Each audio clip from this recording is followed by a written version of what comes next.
Hello students, आज का हमारा कक्षा 9वीं का टॉपिक है उपसर्ग। ये आपने पहले भी पढ़ा हुआ होगा। उपसर्ग यानी उप प्लस सर्ग। उप यानी होता है पास में, सर्ग यानी पास या निकट, सर्ग यानी समीप भी बोल सकते हैं हम।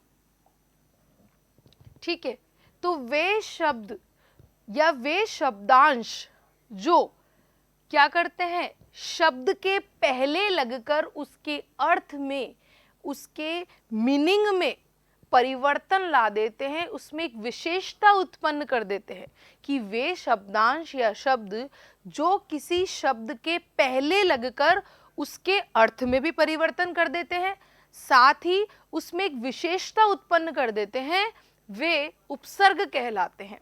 जैसे उदाहरण में है कुउपसर्ग और पुत्र शब्द। अब देखा जाए तो पुत्र यानी होता है बेटा, लेकिन जैसे ही कु शब्द लगा तो उस उपसर्ग का मतलब हो गया बुरा, यानी कुपुत्र यानी बुरा पुत्र। ठीक है, तो ऐसे कुछ उपसर्ग और उनका अर्थ भी होता है। ठीक है, हर उपसर्ग का अपना एक अर्थ होता है। अब एक टॉपिक और है प्रत्यय। उपसर्ग और प्रत्यय में क्या अंतर है? उपसर्ग शब्द के आगे लगते हैं, जबकि प्रत्यय शब्द के या शब्दांश के पीछे लगते हैं। उपसर्ग का अपना एक अर्थ होता है, जबकि प्रत्यय का कोई अर्थ नहीं होता है। ठीक है, तो नए अर्थ की रचना में सहायक होता है जो शब्दांश शब्द से पूर्व लगता है, उसे उपसर्ग कहते हैं। हिंदी भाषा में संस्कृत, हिंदी, उर्दू शब्दों की प्रधानता होती है। इन्हीं से उपसर्गों का निर्माण होता है। शब्द जिस स्रोत का होता है, उपसर्ग ही उसी स्रोत का होता है। अगर उर्दू का है तो उर्दू शब्द बनेगा।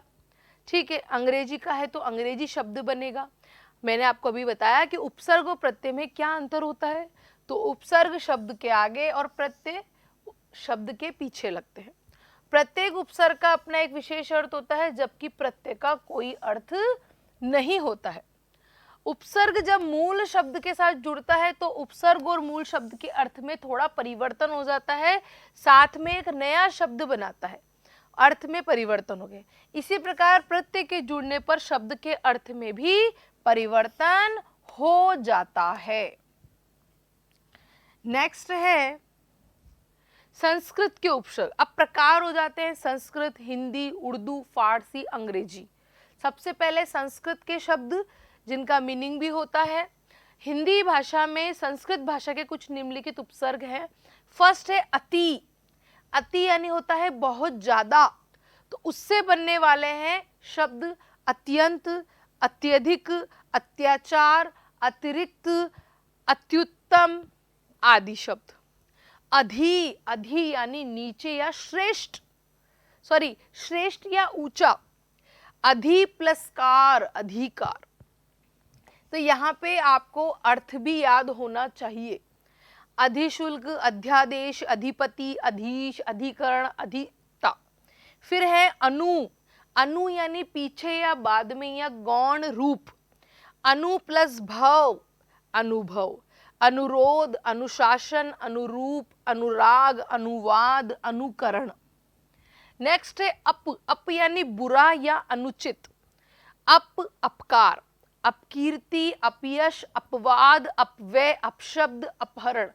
देखिए आपके कुछ शब्द ऐसे आ सकते हैं, जैसे आपको बता दिया जाए कि इसमें से उपसर्ग और मूल शब्द को अलग कीजिए, तो आपको याद होना चाहिए कि अप एक उपसर्ग है और मूल शब्द यश है। अपयश यानी बुरा, बुरी स्थिति या बुरा यश। फिर है अभी। अभी यानी सामने भी होता है, चारों ओर भी होता है, और वैशिष्ट यानी विशेष उत्पन्न होता है। अभिमान, अभिष्ट, अभ्यागत, अभ्यास, अभिभाषण। जैसे आपके ये शब्द आ गया अभ्यागत, तो अभ्यागत में मूल शब्द और उपसर्ग को अलग करने पे तो अभ्यय नहीं लिखेंगे आप, आपको याद होना चाहिए कि अभी उपसर्ग है और इसमें यण संधि लग करके ये बन गया है। ठीक है, अभिज्ञान, अभिप्राय, अभिशाप। अव यानी बुरा, हीन, उप। अवमूल्य, अवतरण, अवनीति, अवगुण, अवशेष। नेक्स्ट है आ यानी तक या समेत। आखंड, आक्रमण, आकर्षण, आजीवन, आजन्म, आमरण, आरक्षण। उत यानी श्रेष्ठ या ऊपर, इसको उत या उच्च दोनों बोल सकते हैं। उत्कर्ष, उद्धार, उत्तम, उद्गम, उन्नति, उत्थयन, उद्घाटन। फिर है उप, निकट, समान या गौण। उपकृत, उपचार, उपनाम, उपदेश, उपनगर, उप प्रधानमंत्री, उपमंत्री। फिर है दुस, दुस यानी बुरा।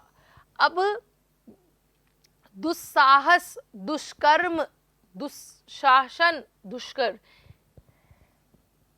फिर दुर, दुर प्लस घटना, दुर्घटना, दुर्गति, दुर्गुण, दुर्दीन, दुर्दशा, दुर्भाग्य।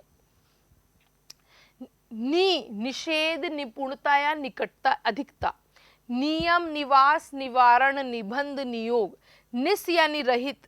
निर प्लस अपराध, निरपराध। अब यहाँ पे स और र दोनों हो सकता है, निस और निर। निरपराध, निसंकोच, निस्संदेह, निस्तेज, निष्कपट, निश्चल। अब जैसे यहाँ निष्कपट है तो आप बोलेंगे मैम आपने तो ये वाला बताया ही नहीं, ये तो ये होता नहीं है, यहाँ पे ये निश होएगा। ठीक है। नेक्स्ट है निर्देश, वही मैंने बताया, निरभिमान, निरुकार, निर्जीव, निर्क्रोग, निरोग। परा यानी विपरीत, पराजय, पराभव, पराक्रम। परि यानी चारों ओर, परिक्रमा, परिवर्तन, परिचालक, परिपूर्ण। अधिक या आगे, प्रकृति, प्रख्यात, प्रभार, प्रबल। नेक्स्ट है प्रति, हर एक, विरुद्ध, सामने। प्रतिध्वनि, प्रतिवादी, प्रत्येक, प्रतिहिंसा। विशेषता, भिन्नता, अभाव। वियोग, विनाश, विवाद, विशुद्ध। सम, अच्छा या संयोग या समेत। संगति, संजय, संतोष, संतुलन, सन्यासी, संयोग, सम्मान। ठीक है। नेक्स्ट है सु यानी शुभ या सहज। सुगम, सुनयन, सुपुत्र, सुफल, सुबोध, सुयोग। उत्कर्ष, उद्भाव, उद्घाटन, उद्बोधन। संस्कृत के कुछ शब्दांश, संस्कृत के जो समास के पूर्व भाग में प्रयुक्त होते हैं प्रचलन के कारण उपसर्ग के समान प्रयुक्त है, जैसे अभाव, अकाल, असुंदर, अज्ञान, अहिंसा, अशुद्ध।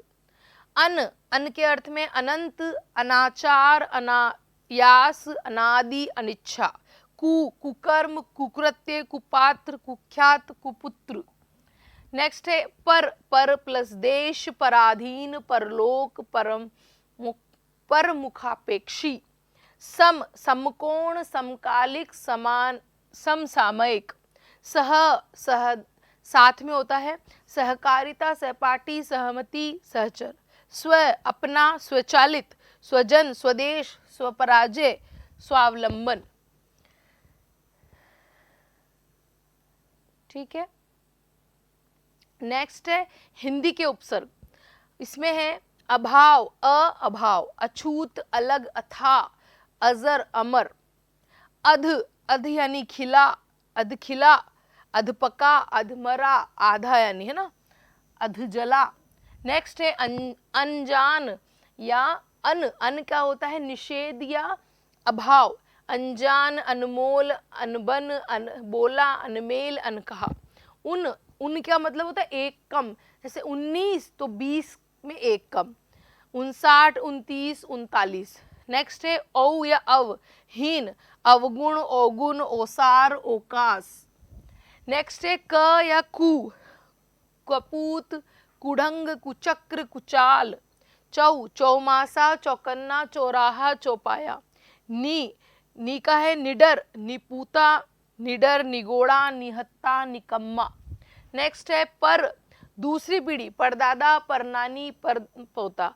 बिन यानी रहित, बिन खाहा, बिन मांगा, बिन ब्याहा, बिन बात।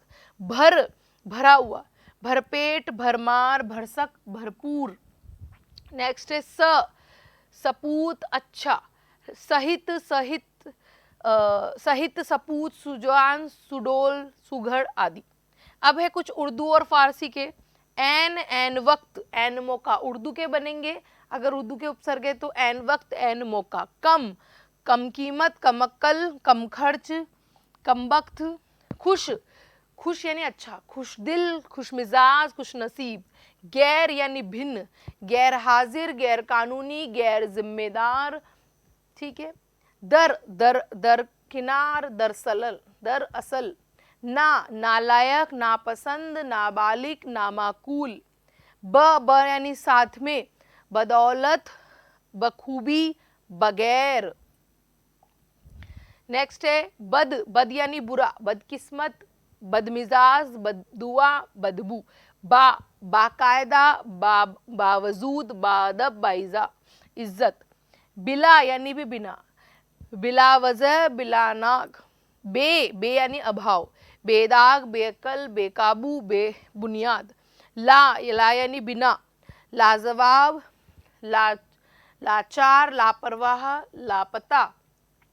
सर यानी मुख्य, सरदार, सरपंच, सरहद। हम सफर, हमजोली, हमदर्द, हम उम्र, हम वतन। हर, प्रत्येक, हर साल, हर माह, हर दिल, हमदम। नेक्स्ट है अंग्रेजी के।